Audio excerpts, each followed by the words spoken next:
मोक्षमार्गस्य नेतारं वेत्तारं कर्मभोवृतां ज्ञातारं विश्वतत्त्वानां वन्दे तद्गुणलब्धये।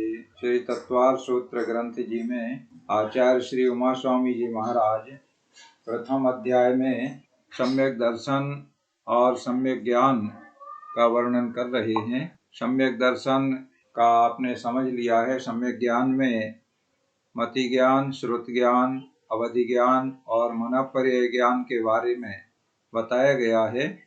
और अब सूत्र नंबर 26 में मति ज्ञान और श्रुत ज्ञान का विषय बता रहे हैं। सूत्र दोहराएंगे। मति श्रुतियोर निबंधो मति श्रुतियोर निबंधो द्रव्येषु सर्व पर्यायेषु अर्थात मति ज्ञान और श्रुत ज्ञान के विषय का नियम द्रव्यों की कुछ पर्यायों में है। अर्थात ये मति ज्ञान और श्रुत ज्ञान द्रव्यों की कुछ पर्यायों को जानते हैं, सब पर्यायों को नहीं जानते। मति श्रुति और निबंधो द्रव्येषु असर्व पर्यायेषु, ऐसे निकलेगा संधि विच्छेद करने से। द्रव्येषु असर्व पर्यायेषु, द्रव्येषु माने सभी द्रव्यों के, असर्व पर्यायेषु माने सर्व पर्यायों को नहीं जानते। असर्व पर्यायों का मतलब कुछ पर्यायों को जानते हैं। मति ज्ञान और श्रुत ज्ञान सभी द्रव्यों की कुछ पर्यायों को जानते हैं। माने मति ज्ञान और श्रुत ज्ञान में संपूर्ण द्रव्य और उनकी संपूर्ण पर्यायों का ज्ञान नहीं होता है। कुछ द्रव्यों सभी द्रव्यों की कुछ पर्यायों का ज्ञान मति ज्ञान और श्रुत ज्ञान के द्वारा होता है। अब आगे अवधि ज्ञान का विषय बतलाते हैं। सूत्र नंबर 27 दोहराएंगे। रूपेष्ववधे अर्थात अवधि ज्ञान के विषय का नियम रूपी पदार्थों में है। अवधि ज्ञान किसे जानता है?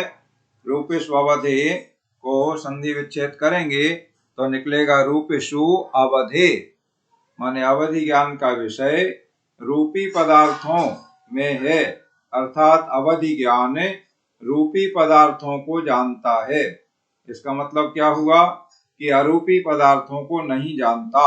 जो अरूपी द्रव्य हैं उनको अवधि ज्ञान नहीं जानता है। देखो, 6 द्रव्यों में से उद्गल द्रव्य रूपी है और शेष 5 द्रव्य अरूपी हैं। तो शेष 5 द्रव्यों को अवधि ज्ञान नहीं जानता है, रूपी पदार्थों को ही जानता है। इस तरह अवधि ज्ञान का विषय बताने के बाद आगे मनःपर्यय ज्ञान का विषय बतलाते हैं। सूत्र नंबर 28 दोहराएंगे। तदनंत भागे मनःपर्ययस्य अर्थात मनःपर्यय ज्ञान का विषय उसके अनंतवें भाग तक है। उसके माने इसके ऊपर जिसका वर्णन हुआ है। इस सूत्र के ऊपर किसका वर्णन हुआ है? अवधि ज्ञान का हुआ है। अवधि ज्ञान का विषय रूपी पदार्थों को जानना है। तो जिन रूपी पदार्थों को अवधि ज्ञान जानता है, उन रूपी पदार्थों के अर्थात उतने ज्ञान के अनंतवें भाग ज्ञान को, अनंतवें भाग से मतलब सूक्ष्मता की अपेक्षा से यहाँ बात है। माने अवधि ज्ञान स्थूल पदार्थों को जानता है और जिन पदार्थों को अवधि ज्ञान जानता है, रूपी पदार्थों को, उनके अनंतवें भाग सूक्ष्म पदार्थों को मनःपर्यय ज्ञान जानता है। लेकिन अरूपी पदार्थों को मनःपर्यय ज्ञान भी नहीं जानता है, क्योंकि अवधि ज्ञान रूपी पदार्थों को जानता है तो उन रूपी पदार्थों का कितना भी अनंतवां भाग भी सूक्ष्म हो जाए तो रूपी ही रहेगा। ऐसा नहीं है कि रूपी का अनंतवां हिस्सा हमने निकाला तो अरूपी हो जाए, ऐसा नहीं हो सकता है। तो रूपी पदार्थ का अनंतवां सूक्ष्म भाग होने पर भी वह भाग भी रूपी ही रहेगा।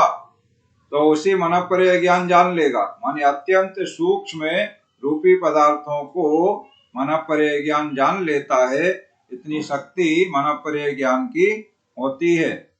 सर्वावधि ज्ञान का विषय तो परमाणु तक को जानना होता है और उसके अनंत भाग को मनःपर्यय ज्ञान जानता है, ऐसा कहा। ये शंका किसी ने की है, तो परमाणु के अनंत भाग कैसे हो सकते हैं? तो इसका समाधान किया गया है कि एक परमाणु में स्पर्श, रूप, रस और गंध गुण की अनंत अविभागी प्रतिच्छेद, अर्थात अविभागी प्रतिच्छेद का मतलब शक्ति के अंश पाए जाते हैं, अतः उनकी अपेक्षा से परमाणु का भी अनंतवां भाग होना संभव है। ऐसे परमाणु तो वही कहलाता है जिसके दो भाग ना हो सकें, लेकिन उसमें अनंत अविभागी प्रतिच्छेद अर्थात शक्ति के अंश पाए जाते हैं। स्पर्श, रस, गंध और रूप इन गुणों के अनंत अविभागी प्रतिच्छेद होते हैं, तो उसकी अपेक्षा से परमाणु का अनंतवां भाग भी होना संभव है। ये बात यहाँ समाधान किया गया है। तो उतने अनंत में सूक्ष्म भाग को भी मनःपर्यय ज्ञान जान लेता है। अब क्रमशः केवल ज्ञान का विषय बताते हैं। सूत्र दोहराएंगे 29। सर्वद्रव्य पर्यायेषु केवलस्य अर्थात केवल ज्ञान का विषय सभी द्रव्यों की सभी पर्यायों में है। सर्वद्रव्य पर्यायेषु केवलस्य माने सभी द्रव्यों की सभी पर्यायों में केवल ज्ञान का विषय माने केवल ज्ञान जानता है सभी द्रव्यों की सभी पर्यायों को। छेड़ाला में भी ये बात पढ़ी है आपने। सकल द्रव्य के गुण अनंत पर्याय अनंता, जाने कई काल प्रगट केवली भगवंता। तो सभी द्रव्यों की त्रिकालवर्ती अनंतानंत पर्यायों को एक समय में एक साथ केवल ज्ञान प्रत्यक्ष रूप से जानता है। इस प्रकार सभी 5 ज्ञानों के बारे में इनके विषय बता दिए हैं, माने किस ज्ञान के द्वारा कितना जाना जाता है। अब सूत्र नंबर 30 में बताया जा रहा है कि एक जीव में एक साथ अधिक से अधिक कितने ज्ञान हो सकते हैं। सूत्र नंबर 30 दोहराएंगे। एकादीनि भाज्यानि युगपदे कस्मिन्ना चतुर्भ्या अर्थात एकादीनि भाज्यानि माने एक को आदि लेकर के अर्थात कम से कम ज्ञान होगा तो एक होगा, और युगपदे एकस्मिन्न चतुर्भ्या माने युगपदे माने एक साथ है, अधिकतम होंगे तो चतुर्भ्या माने 4 ज्ञान हो सकते हैं। कम से कम एक ज्ञान और अधिक से अधिक 4 ज्ञान हो सकते हैं। अर्थात एक ज्ञान हो सकता है किसी जीव को 2 ज्ञान हो सकते हैं, किसी जीव को 3 ज्ञान हो सकते हैं, किसी जीव को 4 ज्ञान हो सकते हैं, किंतु 5 ज्ञान एक साथ किसी भी जीव को नहीं हो सकते हैं। ये बात इससे समझ में आ रही है। अब देखें कि एक ज्ञान किसी जीव को है, ऐसा कौन जीव है जिसको केवल एक ज्ञान है? तो ऐसा केवल ज्ञान जिसको होता है, ऐसे केवल ज्ञानी अरहंत भगवान उनके एक ज्ञान रहता है, केवल ज्ञान बस, और कोई भी मति ज्ञान, श्रुत ज्ञान, अवधि ज्ञान और मनःपर्यय ज्ञान नहीं रहते हैं, या उसी केवल ज्ञान में ये सारे ज्ञान समाहित हो जाते हैं, ऐसे कहेंगे। इसके बाद देखें 2 ज्ञान किसे होते हैं और कौन कौन से होते हैं। तो संसार के समस्त प्राणी जितने भी जीव हैं उन सबको कम से कम 2 ज्ञान अवश्य होते हैं, मति ज्ञान और श्रुत ज्ञान। सारे संसार में 3 लोक में ऐसा कोई भी जीव आत्मा नहीं है जिसको मति ज्ञान और श्रुत ज्ञान ना हो। तो संसारी सभी जीवों को 2 ज्ञान होते हैं, मति ज्ञान और श्रुत ज्ञान। अब 3 ज्ञान किसे होते हैं और कौन कौन से होते हैं, और 4 ज्ञान किसे होते हैं और कौन कौन से होते हैं, ये विशेष बात समझ लें। देखो 3 ज्ञान होंगे तो अभी आपने समझा सामान्य रूप से कि मति ज्ञान और श्रुत ज्ञान ये तो संसार के हर जीव को होते हैं, अब उन्हीं जीवों में से जिस जीव को अवधि ज्ञान की प्राप्ति होती है, या देवों को, नारकियों को तो नियम से भप्रत्यय अवधि ज्ञान होता है, तो उनके देखो मति ज्ञान श्रुत ज्ञान तो अवश्य रहेगा, वो तो संसार के हर जीव को है। उसी के साथ में तीसरा ज्ञान अवधि ज्ञान भी हो गया, तो सारे नारकी जीवों को, सारे देवों को नियम से 3 ज्ञान होते हैं। मति ज्ञान होता है, श्रुत ज्ञान होता है और अवधि ज्ञान होता है। ये 3 ज्ञान एक साथ हो गए। इसी तरह है जिनको अवधि ज्ञान की प्राप्ति मनुष्यों को या त्रियंचों में जिनको पात्रता है, उनको जब अवधि ज्ञान प्राप्त हो जाता है तो मति ज्ञान श्रुत ज्ञान तो था ही, पहले से सबको होता है, और अवधि ज्ञान की प्राप्ति और हो गई, तो उनके भी 3 ज्ञान, मति ज्ञान, श्रुत ज्ञान और अवधि ज्ञान हो जाते हैं। दूसरे प्रकार से देखें तो मनःपर्यय ज्ञान की पात्रता, योग्यता दिगंबर मुनिराज को, संयम, पूर्ण संयम के धारी मुनिराजों को होती है। तो किसी कोई मुनिराज को मनःपर्यय ज्ञान की प्राप्ति हो गई, देखो मति ज्ञान श्रुत ज्ञान है, अवधि ज्ञान नहीं हुआ और मनःपर्यय ज्ञान हो गया, ऐसा कोई मुनिराज को हुआ, रिद्धिधारी मुनिराज को ही होता है, तो उनके मति ज्ञान रहेगा, श्रुत ज्ञान रहेगा और मनःपर्यय ज्ञान रहेगा। ऐसे 3 ज्ञान हो सकते हैं। तो 3 ज्ञान होने के 2 प्रकार हो गए, एक तो मति ज्ञान, श्रुत ज्ञान और अवधि ज्ञान, ये 3 ज्ञान हो सकते हैं। बहुत सारे जीवों को होते हैं, सारे नारकियों को, सारे देवों को, कुछ त्रियंचों को, कुछ मनुष्यों को। और दूसरे प्रकार से मति ज्ञान, श्रुत ज्ञान और मनःपर्यय ज्ञान, ये 3 ज्ञान हो सकते हैं। तो किसको होंगे?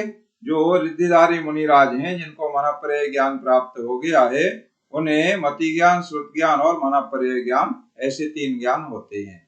अब एक ग्रुप बच गया, 4 ज्ञान कौन कौन से और किसको होते हैं। तो 4 ज्ञान होने के लिए मति ज्ञान, श्रुत ज्ञान, अवधि ज्ञान और मनःपर्यय ज्ञान, ये चारों ज्ञान जिसके लिए हैं वो चारों ज्ञान का धारी कहलाएगा। मतलब ये चारों ज्ञान एक साथ हो सकते हैं। तो किसे होंगे? अब आप विचार कर लें। देखो मनःपर्यय ज्ञान तो संयमी रिद्धिधारी मुनिराज को ही होता है, अन्य किसी को नहीं होता है। तो ऐसे मुनिराज जिनको मति ज्ञान, श्रुत ज्ञान तो पहले से था ही, सबको था, होता ही है, और अवधि ज्ञान की प्राप्ति भी हो गई, और विशुद्धि बढ़ने से मनःपर्यय ज्ञानावरण करण का क्षयोपशम हुआ, तो मनःपर्यय ज्ञान की भी प्राप्ति हो गई। उनके लिए मति ज्ञान, श्रुत ज्ञान, अवधि ज्ञान और मनःपर्यय ज्ञान, ये चारों ज्ञान एक साथ पाए जाएंगे। इस प्रकार एक आत्मा में कम से कम एक और अधिक से अधिक 4 ज्ञान, एक को आदि लेकर 4 तक ज्ञान एक साथ एक जीव में, एक आत्मा में हो सकते हैं। इस तरह सूत्र नंबर 30 तक आपने समझ लिया है ज्ञान के बारे में। और अब सूत्र नंबर 31 में, 32 में भी ज्ञान के बारे में, मिथ्या ज्ञानों के बारे में बताया जाएगा। अभी 30 नंबर तक हमने सम्यक ज्ञान के बारे में बात समझ ली है। सूत्र नंबर 9 से ये चर्चा प्रारंभ हुई थी, मति श्रुतावधि मनःपर्यय केवलानि ज्ञानम, और 9 से लगा करके 30 नंबर सूत्र तक सम्यक ज्ञान का विस्तार से वर्णन 22 सूत्रों में किया गया है। अब सूत्र नंबर 31 और 32 में मिथ्या ज्ञानों के बारे में बताया जाएगा। इस तरह प्रमाण की बात पूरी हो जाएगी, और फिर नए जो सूत्र नंबर 6 में 2 उपाय बताए गए थे, प्रमाण न्यायी अधिगमा, तो प्रमाण की बात 32 तक पूरी हो जाएगी। फिर 33 नंबर सूत्र में नए ज्ञान का संक्षेप में वर्णन बता करके और प्रथम अध्याय पूर्ण हो जाएगा। तो ये 3 सूत्र हम कल ले लेंगे। अभी आप अपने कल का पाठ सुना दें और प्रश्न जिज्ञासाओं का समाधान कर लें।